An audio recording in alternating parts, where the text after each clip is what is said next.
जय हिंद, वंदे मातरम। प्यारे साथियों और सभी साथियों को मेरा प्यार भरा नमस्कार। मैं बी एल लोधा, वरिष्ठ अध्यापक हिंदी, आप सभी मित्रों का आज क्लास में स्वागत करता हूं। और प्रिय साथियों, आज हम पढ़ने वाले हैं सर्वनाम और सर्वनाम की अपनी ये दूसरी क्लास है। आज सर्वनाम को पूर्ण रूप से हम खत्म कर देंगे और अगले जो क्लास होगी साथियों वह विशेषण या और कोई होगी, लेकिन सर्वनाम की आज अंतिम क्लास है। और आज हम पढ़ने वाले हैं 5 प्रकार के सर्वनाम पढ़ेंगे साथियों। प्रश्नवाचक, निश्चय, अनिश्चय, संबंध और निजवाचक सर्वनाम, ये पांचों ही प्रकार के सर्वनामों को आज इसी क्लास में पढ़ेंगे साथियों। एक बार सभी साथियों को मेरा राम राम, जय श्री कृष्ण, राधे राधे। और प्यारे साथियों, उम्मीद करता हूं कि आप बेहद मस्त होंगे, स्वस्थ होंगे और अपने लक्ष्य को प्राप्त करने के लिए निरंतर साथियों प्रयासरत होंगे साथियों। सुना है कि रीट बहुत जल्दी आने वाली है और इसका एग्जाम भी साथियों जनवरी के सेकंड वीक में बताया गया है। तो आप अब तैयारी करने लग जाए साथियों। ये जो अपना जो बैच चल रहा है साथियों, निःशुल्क बैच है साथियों। क्या है? निःशुल्क बैच है। और निःशुल्क बैच में हम क्या पढ़ने वाले हैं साथियों? देखिए, ये जो है साथियों, ये रीट मैंने REET first, REET level first और रीट लेवल सेकंड दोनों के लिए साथियों ये कॉमन बैच है। और बिल्कुल साथियों ये निःशुल्क बैच है। और निःशुल्क बैच यानी कि निःशुल्क समझकर ये मत सोच लीजिएगा कि इसमें अच्छा नहीं है। इससे बेहतरीन मैटर आपको और कहीं मिल ही नहीं सकता है साथियों, मैं आपसे पूर्ण विश्वास दिलाता हूं। और इसमें आपको व्याकरण भी पढ़ाई जाएगी, रात में आपको इसमें शिक्षण विद्या भी निःशुल्क पढ़ाई जाएगी। ये अपनी साथियों संज्ञा और सर्वनाम से टोटल ये अपनी 5वीं क्लास है। वैसे अपने वर्ण विचार खत्म हो गए, संज्ञा खत्म हो चुकी है, आज हम खत्म करने वाले हैं क्या? सर्वनाम।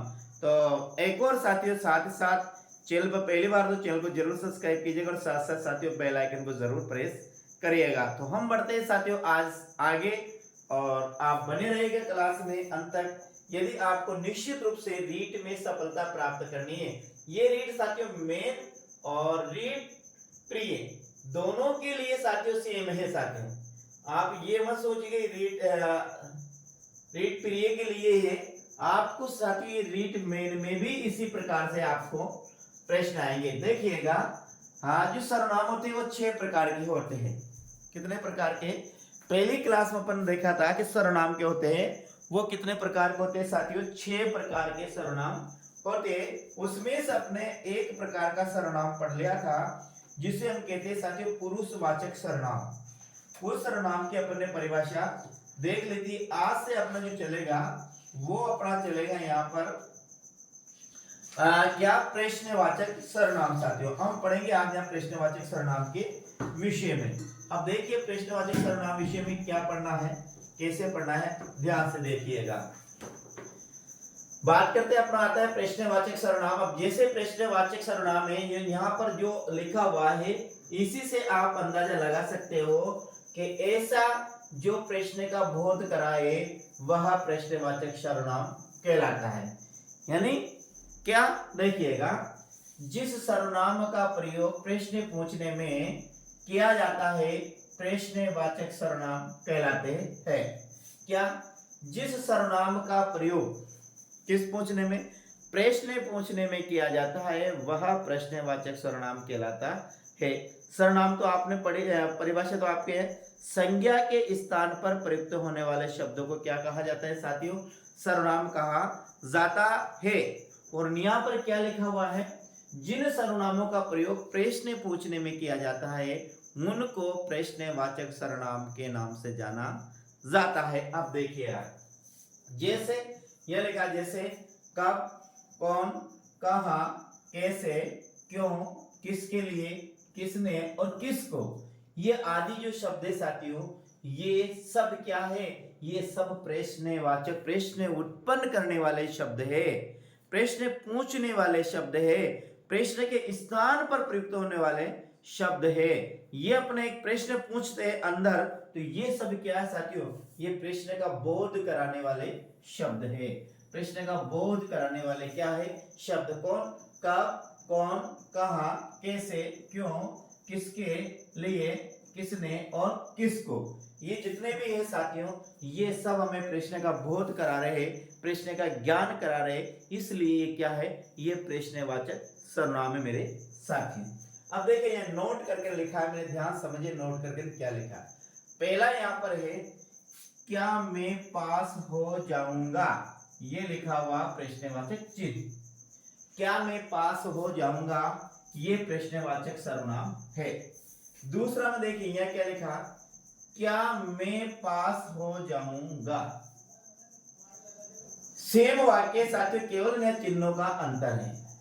यहाँ प्रश्नवाचक चिन्ह है और यहाँ इसके बाद क्या विषमबोधक चिन्ह। यहाँ देखो यहाँ क्या तो यहाँ पर भी आ रहा है और क्या यहाँ पर भी आ रहा है, लेकिन ऊपर का वाक्य वो प्रश्नवाचक नहीं है, नीचे का प्रश्नवाचक है और नीचे का वाक्य वो प्रश्नवाचक नहीं है। जबकि देखो यहाँ क्या, इसमें क्या अपन लिखा नहीं है, इसमें अपन क्या भी लिख सकते हैं, क्या यहाँ पर भी आ रहा है और क्या यहाँ पर भी आ रहा है। यही अपन को समझना है कि इसमें से कौन सा वाक्य प्रश्नवाचक और कौन सा वाक्य प्रश्नवाचक नहीं है। तो मेरे प्रिय साथियों ध्यान रखना, यहाँ पर प्रश्नवाचक चिन्ह पीछे आ रहा है और यहाँ क्या के बाद में क्या विस्मयबोधक चिन्ह आ रहा है और अंत में क्या पूर्ण विराम है। तो ये विस्मयबोधक अव्यय है, ये प्रश्नवाचक अव्यय प्रश्नवाचक वाक्य नहीं है, ये विस्मयबोधक वाचक वाक्य है। तो यही आपको ध्यान रखना है कि यहाँ के क्या भी अपन से प्रश्न का बोध करा रहा है, ये भी अपने प्रश्न का बोध करा रहा है, लेकिन ये प्रश्नवाचक वाक्य नहीं है, ये विस्मयबोधक वाक्य है। यही अपन को ध्यान रखना है। ये प्रश्नवाचक वाक्य में आएगा, ये प्रश्नवाचक वाक्य में नहीं आएगा, क्योंकि यहाँ विस्मयबोधक चिन्ह लिखा हुआ है, ये विस्मयबोधक अव्यय है और ये मैं आश्चर्य में डाल रहा है कि क्या वह पास हो गया, क्या वह पास हो गया। साथी आगे देखिए,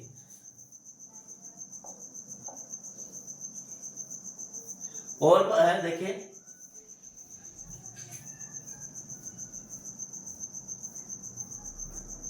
हाँ। अब इसके बाद तीसरा अपना वह है निश्चयवाचक सर्वनाम। क्या है, निश्चयवाचक सर्वनाम है। अब निश्चयवाचक सर्वनाम क्या है, ध्यान से देखिए। किसी निश्चित व्यक्ति वस्तु स्थान घटना के स्थान पर प्रयुक्त सर्वनाम निश्चयवाचक सर्वनाम कहलाते हैं। क्या है साथियों, किसी निश्चित व्यक्ति वस्तु स्थान घटना आदि प्रश्न जिन सर्वनाम किसी निश्चित व्यक्ति वस्तु स्थान घटना के स्थान प्रयुक्त सर्वनाम निश्चयवाचक सर्वनाम कहलाते हैं। ध्यान रखिए, जो हमें निश्चितता का साथ साथ हमें क्या है, वह हमें निश्चितता का बोध भी कराते हैं। किसी निश्चित व्यक्ति वस्तु स्थान घटना के स्थान पर प्रयुक्त सर्वनाम निश्चयवाचक सर्वनाम कहलाते हैं और वह हमें क्या है, निश्चय का बोध कराते हैं। साथियों निश्चय का क्या कराते हैं, बोध कराते हैं, वही क्या कहलाते हैं, निश्चयवाचक सर्वनाम कहलाते हैं। अब निश्चयवाचक सर्वनाम कौन कौन से हैं देखिएगा, उसमें एक है यह, वह, इस, उस, ये, वे, इन्हें, उन्हें, ये सब क्या है, ये निश्चयवाचक सर्वनाम है। आपको यह ध्यान रखना है साथियों, ये क्या है, ये निश्चयवाचक सर्वनाम है। और ये अब देखिए निश्चयवाचक सर्वनाम कैसे, ध्यान से देखिए साथियों, ये जितने भी शब्द हैं ये सब क्या है, निश्चयवाचक सर्वनाम। आपको ध्यान रखना है कौन कौन से, यह, वह, इस, उस, ये, वह, इन्हें, उन्हें, ये जितने भी शब्द हैं यहां से यहां तक, ये साथियों सब क्या है, ये निश्चयवाचक सर्वनाम है मेरे साथियों। देखिएगा आगे, अब नया बात करते हैं आगे। पहला वाक्य हम देखते हैं, यह फल मीठे और वे कड़वे हैं। अब यहाँ पर पहले में आप बताइए कि यहाँ पर यदि आपने कहीं जगह पढ़ा होगा हिंदी व्याकरण और वहां पर आपको सर्वनाम भी पढ़ाया होगा। अब मुझे ये बताइए कि ये पहला जो वाक्य है कि यह फल मीठे हैं और वे कड़वे हैं, इसमें ये बताइए मेरे साथियों कि इसमें निश्चयवाचक सर्वनाम कौन सा है। साथियों आपको ये बताना है। दूसरा है मैं बाजार से फल लाया हूं, इन्हें तुम खाओ, इसमें भी आपको क्या बताना है, निश्चयवाचक सर्वनाम बताना है। यह मेरा घर है और वह तेरा, इसमें भी आपको निश्चयवाचक सर्वनाम बताना है। सामने जो घर है उसमें तुम रहते हो, इसमें भी आपको निश्चयवाचक सर्वनाम बताना है साथियों। अब बताइए इसमें कौन सा निश्चयवाचक। अब देखिए यहाँ पहला जो वाक्य इसमें यहाँ यह भी आ रहा, वह भी आ रहा, यहाँ पर साथियों केवल इन्हें आ रहा, यहाँ पर यह आ रहा और वह आ रहा, सामने जो घर है यहाँ केवल ये आ रहा। तो हम ये बताएं कि इसमें निश्चयवाचक सर्वनाम कौन सा है साथियों, उसका आपको आंसर देना है, उसका आपको आंसर देना है, बताइएगा। अब देखिएगा यहां पर देखिए यह यहां पर भी है और यह यहां पर भी है, तो यहां पर दोनों में देखते हैं। यदि आपको पूछ लेता है एग्जाम में, क्या पूछा कि उपयुक्त वाक्य में कौन सा सर्वनाम है, कौन सा सर्वनाम है, वह आपको यह भी ऑप्शन देता है, आपको वे भी ऑप्शन देता है, आपको फल भी ऑप्शन देता है और आपको वे कड़वे भी ऑप्शन देता है। तो आपको क्या लगाएंगे इसमें कि इसमें सर्वनाम कौन सा है साथियों। तो देखिएगा यहाँ पर अपन बात करते हैं, तो यहाँ पर सर्वनाम होगा वो क्या होगा, वे सर्वनाम होगा। क्या होगा, वे सर्वनाम होगा। यहाँ इसी प्रकार देखते हैं, मैं बाजार से फल लाया हूं, यहाँ पर ये यह सर्वनाम है, यह मेरा घर है, ये भी यह क्या वह सर्वनाम है, सामने जो घर है उसमें यह सर्वनाम है, यह सर्वनाम नहीं है और यह भी सर्वनाम नहीं है। अब यहाँ पर प्रश्न एक अपने यह उत्पन्न होता है साथियों कि यहाँ देखो यह भी निश्चयवाचक सर्वनाम दे रखा, वह भी सर्वनाम, तो यहाँ पर भी यह आ रहा है, यहाँ पर भी यह आ रहा, तो ये निश्चयवाचक सर्वनाम क्यों नहीं है। तो अब आप यहाँ ध्यान समझिएगा, सर्वनाम की परिभाषा आप मनन कीजिए। सर्वनाम की परिभाषा क्या है, संज्ञा के स्थान पर प्रयुक्त वाले शब्दों को क्या कहते हैं, सर्वनाम कहते हैं। क्या बोला, संज्ञा के स्थान पर प्रयुक्त होने वाले सर्वनामों को क्या कहते हैं, शब्दों को क्या कहते हैं, सर्वनाम। अब देखिए यहाँ पर क्या है, संज्ञा क्या फल है, यहाँ पर संज्ञा ये क्या है, ये संज्ञा है, यह फल मीठे हैं और वे किसके लिए आया, ये फल के लिए आया, ठीक है। हाँ, मैं बाजार से फल लाया हूं इन्हें, ये फल क्या है, संज्ञा है, इन्हें क्या है, ये सर्वनाम, इन्हें किसके लिए आया, ये फल के लिए आया। यह मेरा घर है, यह क्या है, यह मेरा घर है और वह, तो ये वह किसके लिए आया, ये घर के लिए आया, किसके लिए आया साथियों, ये घर के लिए आया, कौन, वह।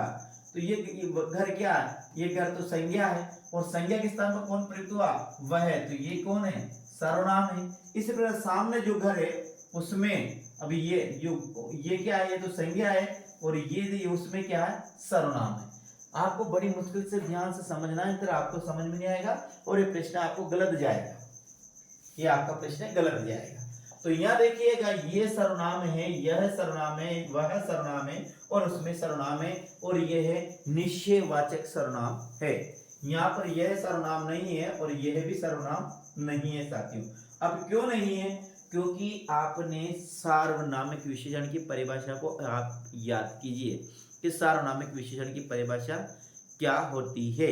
अब ध्यान से देखिएगा, हाँ यह देखते हैं हम, यह वह इस उस ये वह इन्हें और उन्हें, इन्हें और उन्हें आदि शब्दों का प्रयोग यदि संज्ञा के स्थान पर है तो वह निश्चयवाचक सर्वनाम है। आदि का प्रयोग किसके स्थान पर है, संज्ञा के स्थान पर है तो वह क्या है, निश्चयवाचक सर्वनाम है। किसके स्थान पर, संज्ञा के स्थान पर है तो वह क्या है, निश्चयवाचक है। तो ये क्या है, ये वे संज्ञा के स्थान पर है, ये भी संज्ञा के स्थान पर, ये भी संज्ञा के स्थान पर, ये भी संज्ञा के स्थान पर है और ये जो शब्द आ रहे ये शब्द क्या है, निश्चयवाचक सर्वनाम है। तो ये क्या है, संज्ञा के स्थान पर, ये क्या है, अब ये क्या संज्ञा के स्थान पर आ रहा है, क्या ये क्या आपको संज्ञा के स्थान पर आ रहा है, ये संज्ञा के पहले आ रहा है, किसके पहले आ रहा है, तो संज्ञा या सर्वनाम के पहले यदि कोई शब्द आता है तो उसे क्या कहते हैं साथियों, उसे सार्वनामिक विशेषण कहा जाता है। क्या, किसी संज्ञा या सर्वनाम के पहले कोई भी एक और सर्वनाम आता है तो उन्हें क्या कहा जाता है, सार्वनामिक विशेषण कहा जाता है। तो ये क्या है, ये सार्वनामिक विशेषण, ये भी क्या है, सार्वनामिक विशेषण, क्योंकि ये संज्ञा के पहले आ रहे हैं। किसके पहले आ रहे, संज्ञा के पहले आ रहे, ये है, ये किस सर्वनाम के पहले आ रहा है। तो संज्ञा या सर्वनाम के पहले एक और सर्वनाम आता है तो वह सार्वनामिक विशेषण कहलाता है, वो सर्वनाम नहीं कहलाता है। सर्वनाम किसे कहते हैं? संज्ञा के स्थान पर प्रयुक्त होने वाले शब्दों को सर्वनाम कहा जाता है। तो यह संज्ञा के स्थान पर कौन कौन प्रयुक्त हुआ है? संज्ञा के स्थान पर तो ये प्रयुक्त था, ये किसके लिए आया? फल के लिए आया है। या इन्हें किसके लिए आया? ये भी फल के लिए आया है। वह किसके लिए आया? ये घर के लिए आया। उसमें किसके लिए आया? ये घर के लिए आया है। तो ये संज्ञा के स्थान पर है, ये संज्ञा के स्थान पर, ये संज्ञा के स्थान पर, ये संज्ञा के स्थान पर। अब तो उम्मीद करता हूं कि आपको समझ में आ गया होगा। अब देखो आगे बढ़ते हैं। निश्चयवाचक सर्वनाम को संकेतवाचक या निर्देशवाचक सर्वनाम भी कहते हैं। इनके दो और नाम मिलते हैं साथियों। किसे? निश्चयवाचक सर्वनाम। एक तो मिलता है इसका संकेतवाचक सर्वनाम मिलता है। क्या मिलता है? संकेतवाचक सर्वनाम मिलता है एक नाम, तो एक मिलता है निर्देशवाचक सर्वनाम मिलता है। दो नाम और मिलते हैं साथियों इसके, संकेतवाचक सर्वनाम और निर्देशवाचक सर्वनाम साथियों। अब बात करते हैं आगे। अपना आता है चौथा सर्वनाम आता है अनिश्चयवाचक सर्वनाम। क्या आता है? अनिश्चयवाचक सर्वनाम। अब अनिश्चयवाचक सर्वनाम किसी अनिश्चित व्यक्ति, वस्तु, घटना के स्थान पर प्रयुक्त सर्वनाम निश्चयवाचक सर्वनाम कहलाते हैं। यहाँ पर जो अपन ने जो परिभाषा लिखी है साथियों, ये परिभाषा किसी निश्चित, हाँ ठीक है बिल्कुल, किसी निश्चित व्यक्ति, वस्तु, स्थान, घटना के स्थान पर प्रयुक्त सर्वनाम क्या कहलाता है? निश्चयवाचक सर्वनाम कहलाते हैं। आपको यहाँ पर ध्यान रखना है, क्या रखना है? निश्चय ध्यान में रखना है निश्चयवाचक सर्वनाम में। और अनिश्चयवाचक सर्वनाम में क्या याद रखना है? अनिश्चय आपको ध्यान रखना है। किसी व्यक्ति, वस्तु, स्थान, किसी अनिश्चित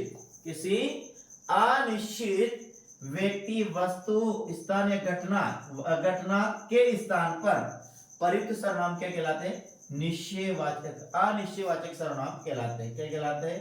अनिश्चयवाचक सर्वनाम कहलाते हैं। किसी अनिश्चित जगह यदि किसी सर्वनाम का प्रयोग होता है तो वह अनिश्चयवाचक सर्वनाम कहलाते हैं साथियों। अब अनिश्चयवाचक सर्वनाम के भी कुछ शब्द हैं। कौन कौन से आए? एक तो कोई है, एक कुछ है, एक कहीं है और एक है किसी साथियों। यह है अनिश्चयवाचक सर्वनाम है साथियों। क्या है? यह अनिश्चयवाचक सर्वनाम है। क्या? कोई, कुछ, कहीं, ये आदि शब्द है, यह अनिश्चयवाचक सर्वनाम है। आपको ध्यान रखना है। क्या है? एक तो कोई, एक कुछ, एक कहीं और एक किसी। ये चार आपको याद रखना है। कोई, कुछ, कहीं, किसी अनिश्चयवाचक सर्वनाम। क्या याद रखना है? कोई, कुछ, कहीं, किसी, कोई, कुछ, कहीं, किसी, कोई, कुछ, कहीं, किसी, कोई, कुछ, कहीं, किसी।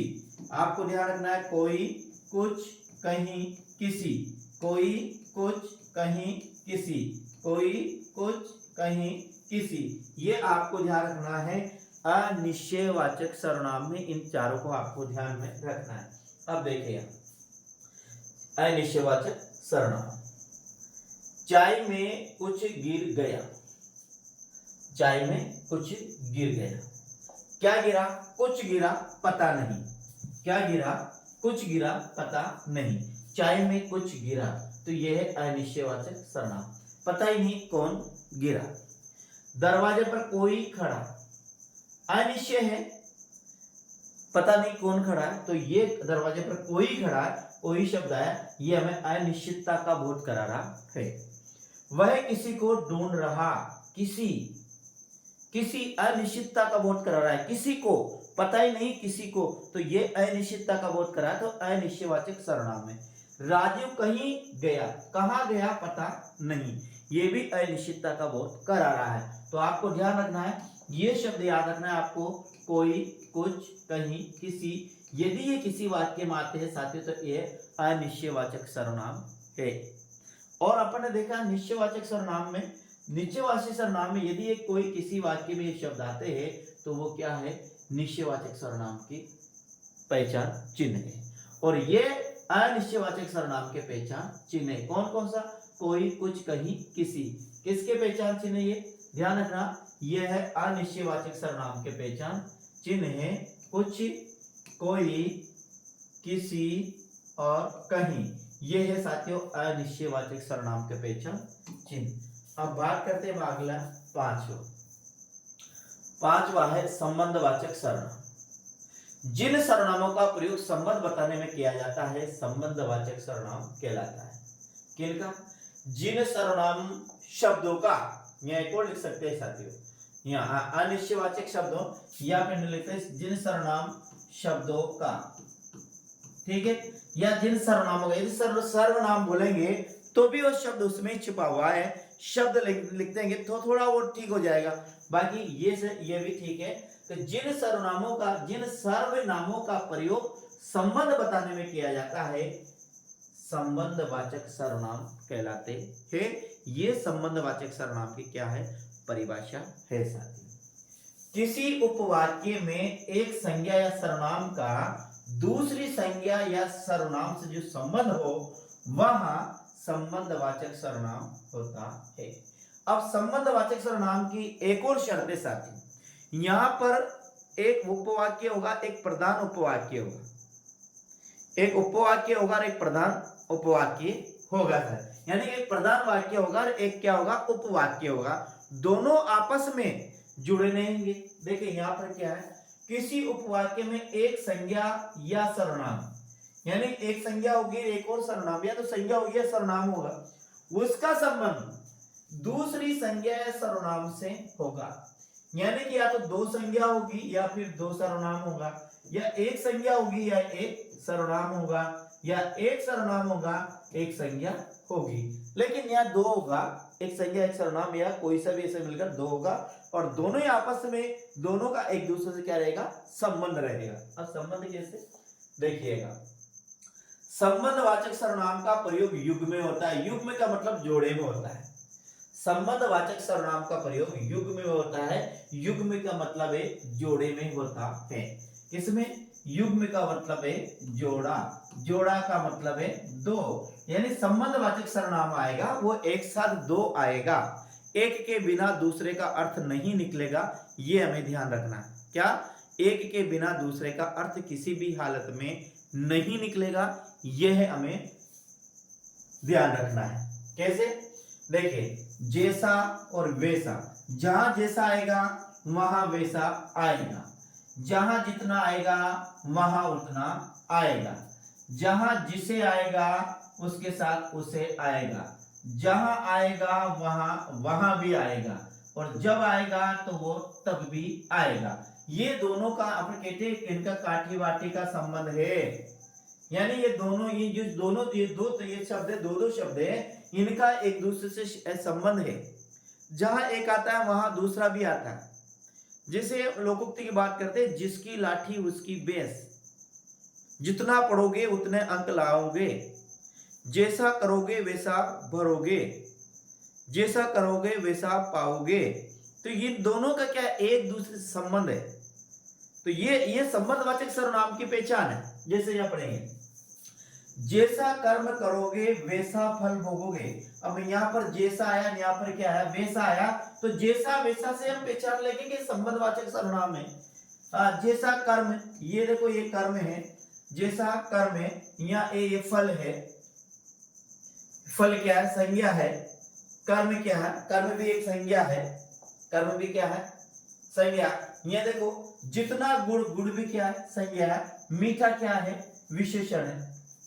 मीठा, हाँ मीठा क्या है? विशेषण। मिठाई, हाँ मिठाई, मिठाई तो क्या है? संज्ञा है। और मीठा क्या है? मिठास भी संज्ञा है। मीठा क्या है? विशेषण है साथी। देखिए यहाँ जितना है और यहाँ उतना है। यह जैसा है, यहाँ पर क्या है? वैसा है। तो हम जैसा को वैसा से जोड़ेंगे, जितना को उतना से जोड़ेंगे। यानी कहने का मतलब आपको ये शब्द याद रखना है साथियों। यदि आपको व्याकरण में से पूरा अंक लाना है, वो सेकंड ग्रेड हो, फर्स्ट ग्रेड हो, रीट लेवल 1 हो, रीट लेवल 2 हो, या कोई सा भी एग्जाम हो, खासकर रीट लेवल 2, 1 और सेकंड ग्रेड और फर्स्ट ग्रेड के लिए, तो आपको इसी तरह से व्याकरण याद करनी है, वरना आपको 50 किसी भी हालत में सही नहीं जाएंगे। ध्यान रखना, ये संज्ञा सर्वनाम सुनने में सीधे है, लेकिन ये सीधे नहीं है मेरे साथियों, ध्यान रखना। देखिए, जैसा और एक है यहाँ वैसा, जितना और एक है यहाँ उतना।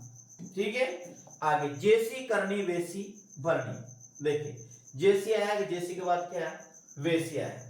जैसी करनी वैसी भरनी, जैसी आया जैसी के बाद क्या है, वैसी आया। जिसे भी देखता हूं वही, ये जिसे आया और ये वही आया।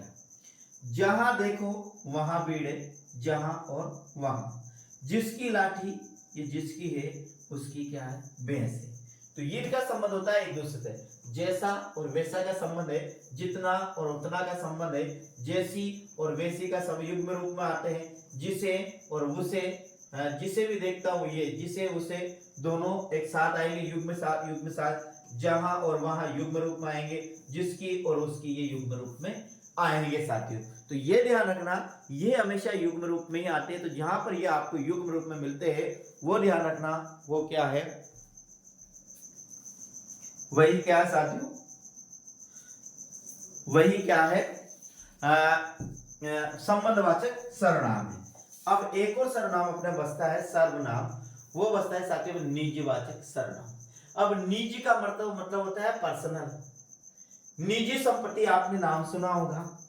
निजी संपत्ति का मतलब क्या है, स्वयं की संपत्ति, पर्सनल संपत्ति। तो निजवाचक सर्वनाम का मतलब क्या है, स्वयं का सर्वनाम। स्वयं के लिए जो सर्वनाम आए वही क्या है, निजवाचक सर्वनाम है।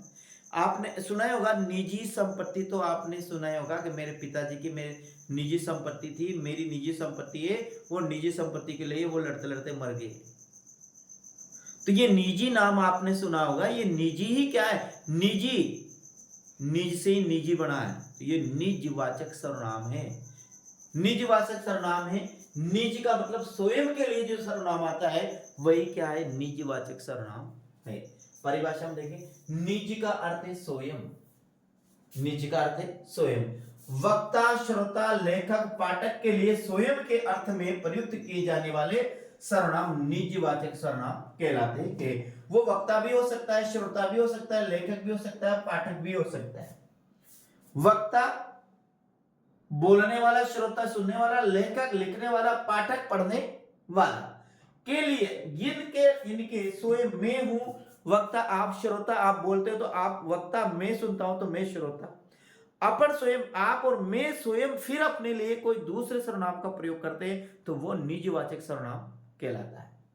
जैसे निजवाचक सर्वनाम, जैसे निजवाचक सर्वनाम गिने चुने सर्वनाम है साथियों, ये ज्यादा सर्वनाम नहीं है, केवल क्या है, गिने चुने सर्वनाम। जैसे यहां पढ़ते हैं स्वयं, खुद और अपना, स्वयं, खुद और अपना। ये इतना भी आप याद कर लेंगे नहीं तो आपका एक भी प्रश्न गलत नहीं जाएगा, ये मेरी आपको 100% गारंटी है। देखिए वह खुद आ रहा, ये स्वयं, खुद और अपना, याद है ना, स्वयं, खुद और अपना, ये क्या है, निजवाचक सर्वनाम। वह खुद आ रहा, मैं स्वयं जा रहा, तुम स्वयं चले जाओ, तुम अपना काम करो, मैं अपना काम करता हूं साथियों। तो ये क्या है, ये निजवाचक सर्वनाम है। क्या है, निजवाचक सर्वनाम है, यानी वक्त अपने लिए फिर दूसरे सर्वनाम का प्रयोग होना, अपने लिए फिर। तो नहीं देखिए मैं है, ये वह है, वह के लिए फिर खुद आएगा, वह खुद जा रहा है, तो ये वह भी उसके लिए आया, खुद भी उसके लिए आया, मैं भी उसके लिए आया, स्वयं भी उसके लिए आया, मैं स्वयं जा रहा हूं, तुम और वह स्वयं, तुम स्वयं चले जाओ, यानी कि तुम स्वयं चले जाओ और तुम अपना काम करो, मैं अपना काम करता हूं। तो याद रखना, ये स्वयं अपने लिए फिर इन शब्दों का प्रयोग करता है। वक्ता, श्रोता, पाठक, लेखक स्वयं अपने लिए फिर इन शब्दों का प्रयोग करता है, तो फिर वहां पर क्या हो जाता है, निजवाचक सर्वनाम हो जाता है। स्वयं, लेखक, वक्ता, श्रोता, लेखक, पाठक अथवा लेखक, पाठक स्वयं अपने लिए फिर किनका, फिर इन शब्दों का वो प्रयोग करता है, तो वो क्या हो जाता है साथियों, निजवाचक सर्वनाम हो जाता है। और ये अपन को ध्यान रखना है। और इस प्रकार हम देखते हैं तो आज अपने क्या हो जाता है, ये सर्वनाम खत्म हो जाते हैं। और कल अपना चलेगा क्या, विशेषण। हाँ अब ध्यान रखिए, भूल मत जाइए, वीडियो को लाइक और शेयर करना जरूर मत भूलिएगा साथियों। बहुत मेहनत से मैं वीडियो बना रहा हूं और आप तक पहुंचा रहा हूं। मैं केवल अकेला हूं काम करने वाला, सुबह से शाम तक स्कूल रहता हूं, 10 से 4 बजे तक स्कूल रहता हूँ। फिर साथियों इसकी मैं पीडीएफ बनाता हूँ। बड़ी मुश्किल से एक पीडीएफ को बनाने में 3 से 4 घंटे लगते हैं। फिर साथियों यहाँ पर इसे अपलोड करते हैं। फिर मैं वीडियो भी मैं स्वयं बनाता हूँ। फिर वीडियो बनने के बाद फिर इसे यूट्यूब पर अपलोड करता हूँ। फिर इसके और भी कुछ लिखता हूँ। ऐसे यदि मानो ना था एक वीडियो बनाना में मुझे कम से कम 6 घंटे का समय चाहिए। 6 घंटे लगाकर मैं आप तक ये फ्री बेच लेकर आ रहा हूँ। और तो आपका इतना का फर्ज तो बनता है कि आप वीडियो को लाइक शेयर जरूर करिएगा। और शेयर करने के साथ साथ ये भी बोलिएगा जिस ग्रुप में भी शेयर करो कि इन सर का जो वीडियो इनको चैनल को जरूर सब्सक्राइब करिए। तो जय हिंद, वंदे मातरम प्यारे साथियों। राम राम। खुश रहिएगा, मस्त रहिएगा। जितना हो सके उतना पढ़िएगा, जितना ज़्यादा हो सके उतना पढ़िएगा। पढ़ने में 1% भी कंजूसाई नहीं करनी। आपको बहुत ज़्यादा पढ़ना है, अधिक से अधिक पढ़ना है। अधिक से अधिक पढ़ेंगे, सबसे ज़्यादा पढ़ेंगे तो सबसे ज़्यादा नंबर आएंगे, सबसे पहले नंबर आएगा। ठीक है। राम राम, जय हिंद साथियों।